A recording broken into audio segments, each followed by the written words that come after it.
Halo guys, welcome to the AirPods, an interesting podcast. Kenalin, aku Zevanya dan kali ini aku akan menjadi host dalam acara ini. Nah, aku mau kasih tahu kalian bahwasannya kali ini kita akan membahas tentang bagaimana cara mempersiapkan diri dalam menghadapi MBKM atau Magang Merdeka Kampus Merdeka. Tapi sebelumnya, aku mau kasih tahu kalian siapa yang akan menjadi narasumber kita kali ini. Nah, narasumber kita kali ini adalah Ibu Khaira Amalia Fakhrudin selaku Ketua Kaprodi S1 Fakultas Ekonomi dan Bisnis Universitas Sumatera Utara. Halo Ibu Khaira. Nah, ya, halo Zevanya, halo semuanya. Nah, Ibu, sebelumnya Ibu sehat tidak? Ya, alhamdulillah.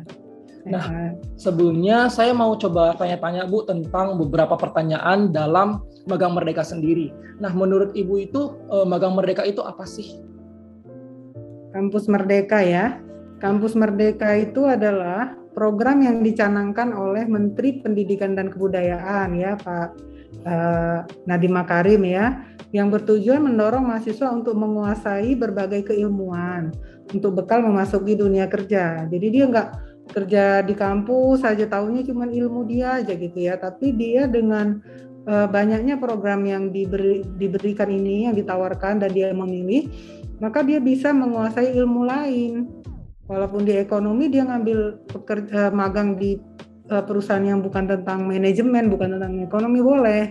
Karena di dunia kerja juga kita nggak menghadapi satu ilmu. Kita menghadapi berbagai macam ilmu ya, multidisiplin seperti itu. Jadi itu adalah satu program yang baru dicanangkan lah ya. Beberapa semester lalu sudah ada mahasiswa yang ikut. Nah, ini kira-kira dimulai dari semester berapa sih Bu? Biar teman-teman pada tahu gitu untuk mengikuti program ini. Ya, sebenarnya kalau Kampus Merdeka ini, dia kan berbagai macam tuh, ada magang, studi independen, macam ya. Ada namanya pertukaran pelajar. Nah, kalau yang pertukaran pelajar itu boleh dimulai dari semester 3. Artinya kita misalnya ke kampus lain gitu, misalnya kita mau ke kampus di Gorontalo gitu ya, kita ikut di sana, itu boleh dengan mata kuliah kita yang sama, misalnya pengantar manajemen semester 3 ya, misalnya manajemen keuangan, kita ambil di tempat lain boleh, itu semester 3, 4 ya boleh, 5. Itu yang pertukaran pelajar. Tapi kalau yang untuk magang, studi independen, lain-lain ya seperti KKN atau yang lain-lain itu sebaiknya dia itu adalah di semester 6 dan 7. Kenapa semester 6 dan 7? Karena dia sudah selesai dengan mata kuliah wajibnya. Nah, jadi diutamakan dia tuh harus dapat wajib-wajib dulu baru dia boleh keluar. Nah, gitu. Kalau yang 6-7 itu kan mata kuliah pilihan dan konsentrasi. Ya, seperti itu. Tadi kan Ibu bilang yang Kampus Merdeka boleh tuh untuk apply ke luar kampus kita, contohnya di Gorontalo atau di Bandung dan sebagainya. Nah, kalau misalnya Ibu, saya apply ke Bandung gitu, apakah saya harus mengikutinya langsung ke Bandung atau boleh mengikutinya secara online gitu? Ya, itu tergantung kebijakan kampus tersebut. Jadi ada kampus yang pakai online aja, ada juga yang meminta mahasiswa itu datang ke sana. Nah, jadi dia harus datang. Itu. Nah, menurut Ibu sendiri kalau misalnya Magang Merdeka ini kan katanya bakal mengkonversi KRS. Nah, apakah bisa di program studi kita ini KRS-nya itu dikonversi dan seberapa banyak gitu Ibu? Ya, kita itu wajib direkognisi bukan dikonversi. Kalau konversi itu dia setara, makanya dia dikonversi. Nah, ini kan ceritanya nggak setara ya. Saya belajar robotik, dia mana setara dengan manajemen. Nah, maka namanya direkognisi. Jadi 20 SKS. 20 SKS itu direkognisi ke mata kuliah yang ada di KRS-nya. Nah, itu kita sudah melakukannya.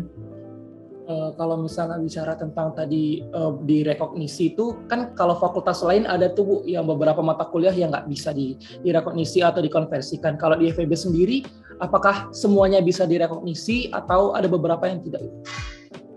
Kalau di FEB itu semuanya kita rekognisi, karena memang itu sudah perintahnya dari menteri ya, nggak mungkin kita nggak melakukannya, kita lakukan semuanya. Kalau dari kakak tingkat itu kan Bu, kalau misalnya ikut magang Merdeka ini bakal nilainya aman gitu IP-nya, apa benar gitu Bu? Ya, saya lihat memang aman-aman juga mereka ini, karena dia kalau dia ketika magang dia rajin, dia dapat A untuk mata magang tersebut, maka 20 SKS dia A semua. Mantap nggak? Enak, jadi iya kan? Dia semuanya A, 20 SKS itu dia A semua, kan mantap ya. Terus kalau misalnya masuk MBKM itu sendiri persyaratannya apa aja Bu? Jadi persyaratannya itu tergantung kepada masing-masing program ya. Jadi program itu ada yang dari kementerian, ada yang dari mitra USU. Banyak ya, kalau yang dari kementerian nanti buka websitenya Kampus Merdeka, Kemdikbud.go.id ya. Syarat umumnya itu ya dia di jenjang D3, D4, S1, berasal dari perguruan tinggi, negeri dan swasta yang terdaftar di Pangkalan Data Pendidikan Tinggi, mendapat persetujuan dari program dari perguruan tinggi masing-masing. Ya, kemudian diminta CV, transkrip nilai, surat rekomendasi dari universitas atau dari prodi. Nah, ada juga yang minta sertifikat pengalaman organisasi. Jadi sebenarnya itu yang umum ya. Nah, tetapi nanti mungkin ada syarat-syarat khusus tergantung programnya. Apakah nanti ada mitra yang meminta IPK sekian, itu adalah. Jadi agak berbeda-beda sedikit lah untuk persyaratan yang diminta. Ya, misalnya dia magang apa gitu, yang dia hanya minta dari mahasiswa Fakultas Hukum. Kalau dari ini mungkin dia mintanya dari ekonomi atau semua jurusan. Jadi masing-masing memiliki persyaratannya gitu. Tadi kan Ibu bilang bisa dari mitra USU ataupun dari Kemendikbudnya sendiri websitenya. Ya. Kalau misalnya yang membedakan itu apa sih Bu? Mana tahu kalau misalnya dari mitra USU sendiri jadi mahasiswanya lebih gampang masuk atau gimana gitu? Iya, kalau yang dari kementerian tadi ada websitenya ya. Kalau dari mitra USU itu artinya USU yang bekerja sama langsung sama mitra ini. Saya seperti Pegadaian, jadi kerjasama USU. Nah, saya lihat memang ya banyak mahasiswa kita yang lebih mudah masuk yang ke mitra USU ya, karena kita persaingannya kan hanya yang di USU kan, berarti kan kementerian kan kita saingannya banyak ya di Indonesia. Nah, tapi bagaimana gitu kan? Ya.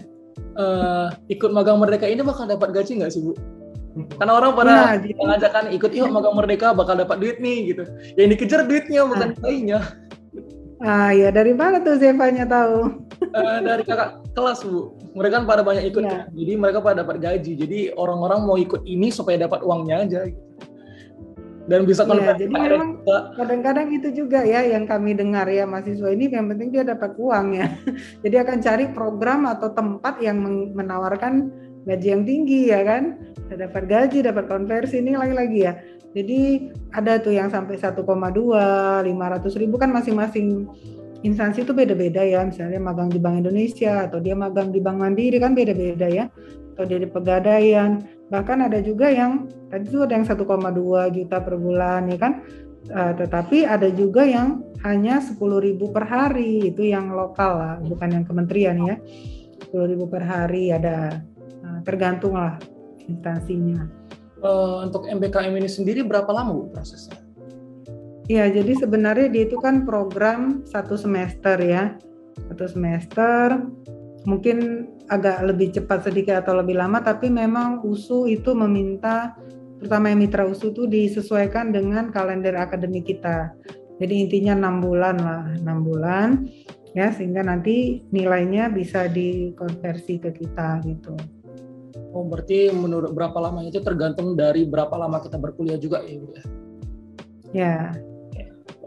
Nah, apakah mengikuti magang Merdeka ini bakal bisa apply ke semua lowongan atau ada batas maksimalnya Bu? Karena teman-teman saya gitu, mereka apply-nya cuma dua perusahaan karena mereka pikir cuma maksimalnya 2 perusahaan gitu. Ya, jadi mungkin dulu ada seperti itu ya, misalnya Zeva, dia apply di mana-mana lulus semua gitu ya.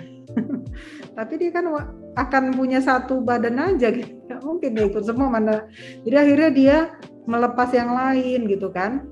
Kita melepas yang lain kan berarti kita itu kasihan lah teman kita ya. Kita lulus semua tapi kita ngambil satu. Sementara teman milih semua nggak ada yang lulus kan berarti kita mengambil hak orang ya kan. Makanya akhirnya dimintakan ya oleh kita dari perguruan tinggi pilihlah satu saja. Nah, hanya boleh melamar ke satu saja, nggak boleh banyak-banyak. Kalau misalnya ikut magang merdeka sekarang, misal nih udah selesai masa kerjanya, apakah boleh dilanjutkan atau gimana? Iya, jadi kita kan boleh nih, secara kurikulum kita boleh 2 semester. Jadi semester 6 ngambil, semester 7 ngambil lagi boleh. Apakah di tempat yang sama? Saya rasa tempat yang berbeda lah ya, tempat yang sama mungkin udah nggak bisa lagi lah ya. Nah, jadi dia boleh jatahnya 2 semester. Jadi untuk yang magang, studi independen seperti itu. Nah, pertanyaan terakhir nih Bu, apakah MBKM bakal sama seperti magang-magang yang biasa atau PKL atau bakal ada yang membedakan gitu? Ya, jadi kalau magang biasa itu kan orang kesannya, oh ikut magang PKL lah cuma disuruh buat teh manis ya, suruh beli pisang goreng, suruh fotokopi, kan kesannya gitu ya sama orang magang ya. Nah, karena kementerian itu yang mempunyai program, maka nggak boleh seperti itu. Mereka itu bahkan programnya sangat bagus gitu ya, bagus. Jadi dia memberikan ilmu, memberikan tugas atau proyek yang kayak studi independen itu ngasih proyek-proyek yang memang membuat mahasiswa ini memang pintar lah berpikir, berkreasi. Jadi dia berbeda, dia memberikan ilmu, memberikan latihan seperti itu. Jadi beda dengan magang yang tadi Ibu bilang ya, tapi kan nggak semua juga ya magang itu seperti itu, yang kayak cuma disuruh fotokopi. Nah itu, jadi perbedaannya itu adalah kalau magang biasa yang bukan mitra USU, yang bukan dari kementerian, ada juga mahasiswa kita ngambil, saya ingin magang di sana, di tempat saudara saya, ya boleh, dia minta surat ya boleh, tapi tidak dikonversi. Itu kan bisa-bisanya dia mau aja kan, sementara tidak ada kerjasamanya ya tidak dikonversi. Oh itu kan dari pihak luar ya Bu, nggak ikut dari bagian kita sendiri. Ya. Nah mungkin cuma itu pertanyaan yang bakal saya pertanyakan, dan terima kasih Bu atas waktunya. Ya.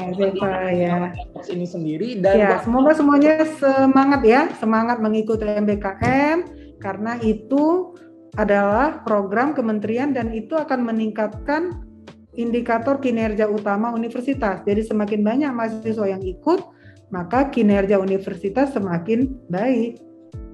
Nah, buat teman-teman jangan lupa untuk ayo ikut MBKM ini, lumayan loh.